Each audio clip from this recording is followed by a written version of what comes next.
Hello and welcome to this slapdashal tutorial.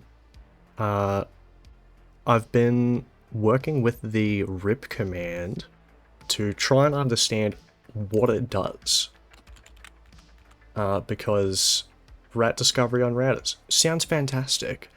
How do the internals of it work? So I've spent a bit of time in the lab here, organizing a little example, and we're going to add another router, not the same flavor of router even, because this is a Nano 2G and this is just one of those depreciated little disco nanos. But in the tower we work with what we've got, including a debugger on power cables. Massive tripping hazard, I do not care.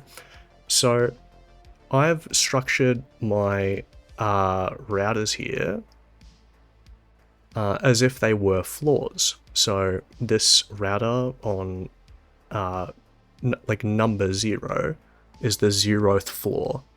1 is the first floor, 2, 3, and 4, and we're going to add a 5th floor. But before any of that, let's have a look at the existing floors, and we'll have a look from floor 1. So route show on 1 router. That's a bit strange. I have a bunch of rules, but I only set one of them. That's RIP for you. RIP will let you effectively route to any one of these routers from any one of these routers.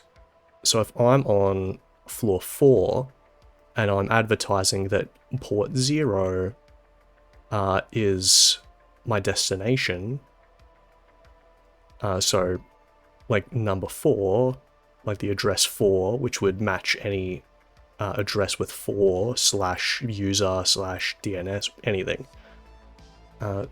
So it will route specifically from the first router, it will route through port 2.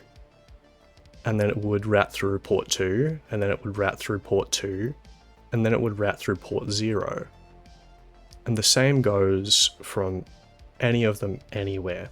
If I wanted to go to 0, as we can see, it's port 3, which means it's like a down traversal there. So it will go from port 3 to port 2, and that's where it'll be on the router. What that looks like, again, if I... I'm so used to just typing, man. Let's show our RIP settings on our router here.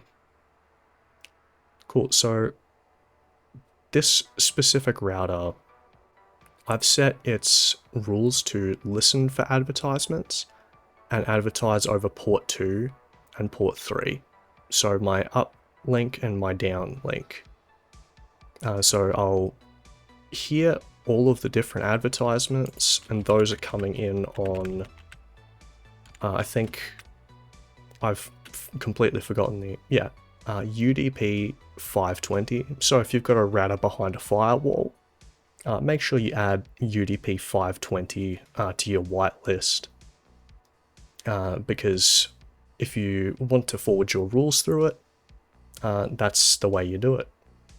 Don't mind the other traffic here. The 53 is just my DNS from Squiggly Rabbit up here, because he wants to go to the mail hub, but I think Squiggly Rabbit is offline maybe, or I've messed with something, I don't remember.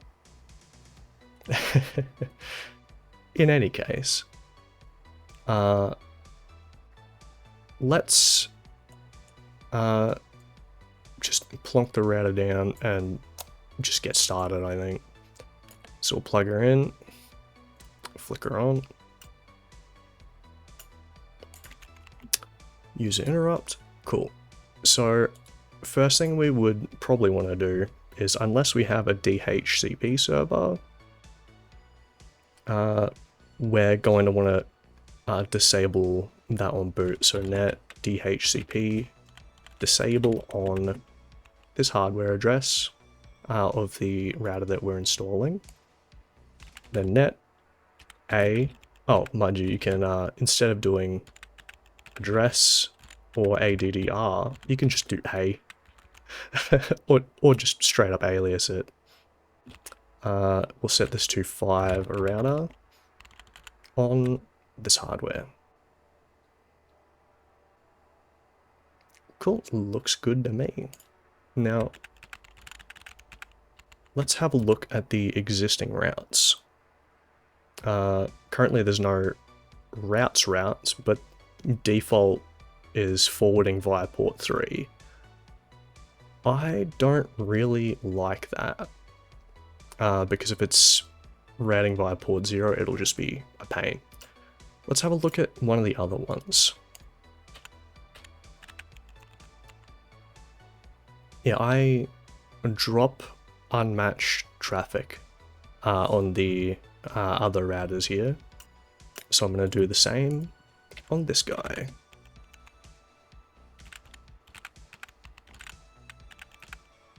Just do default drop on router 5, route show, wrong router,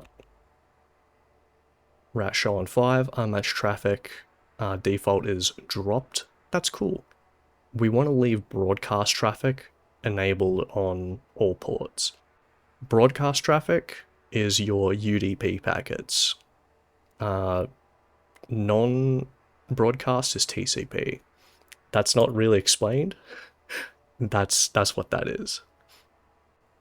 I would go into the UDP protocol. I don't want to go into that. So I'll just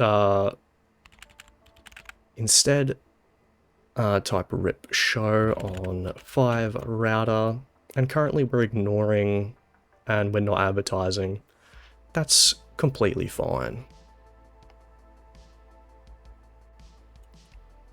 Right, so let's say we wanted a user port. So we wanted to connect port 2 to port 1 here, or port 0. It doesn't matter which one. That's the cool thing about RIP. How far is that? Honestly, about 200. Alright, so I'll get a fiber optic cable. Smack bang, boom, bagoom. Wonderful. I'll slap it into just port 1. Hopefully I don't rip out my DNS. Okay. Okay, so from route 2 to port 1 looks good. Now we haven't done anything with that, but all we need to do is rip listen on 5 router, then route show on 5 router, and we'll realize we've probably made a mistake somewhere.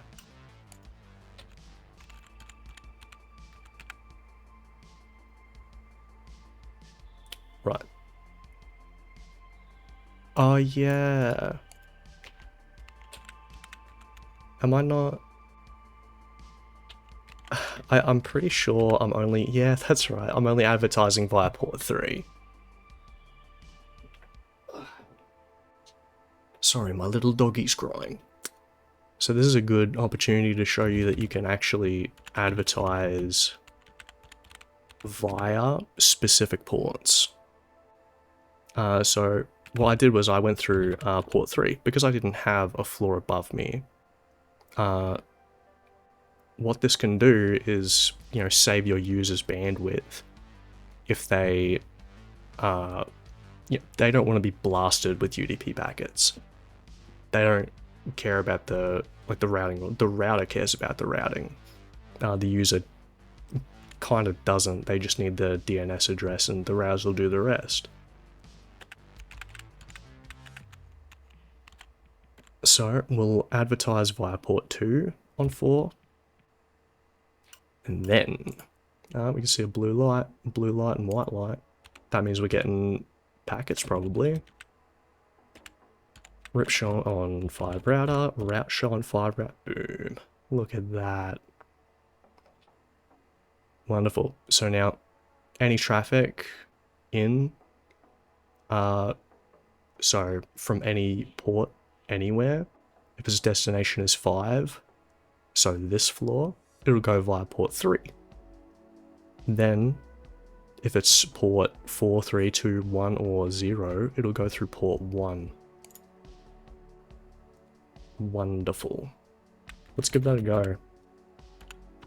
Let's try and trace to the mail server. Perfect. Let's try, like, trace to the mail server from, like, 0 router. Yep, has no problem. And that, like, this daisy chain where the input and the output locations of your network, like your traversal nodes, I'll call them, is very, very handy for when you don't want to, you know, set up a custom rule for from port 0 via port 1, you know, with TCP. It's too much headache. If you want to just forward TCP packets, you know, 80 and 443 to your mail server, your mail hub, you can set a route for that and just advertise it on RIP. The downsides of using route discovery is a little bit of traversal. I mean, the network load for the, like, network discovery isn't that bad. I think I'm getting more from specifically my just debug. But yeah. So that's the basics of RIP. I think it's incredibly useful. It can let you build, like, really, really tall and not have to worry so much about all of the pain and anguish of, you know, routing. Because things can get out of hand very quickly. Because I have an endless game where I've got really long days and I'm about 20 floors up, and I don't use RIP in that. I didn't know about RIP until just recently. And yeah, this is something I'm going to be using in my endless game. For sure. Okay. Thanks for watching. I hope this helped. Have a good day or night.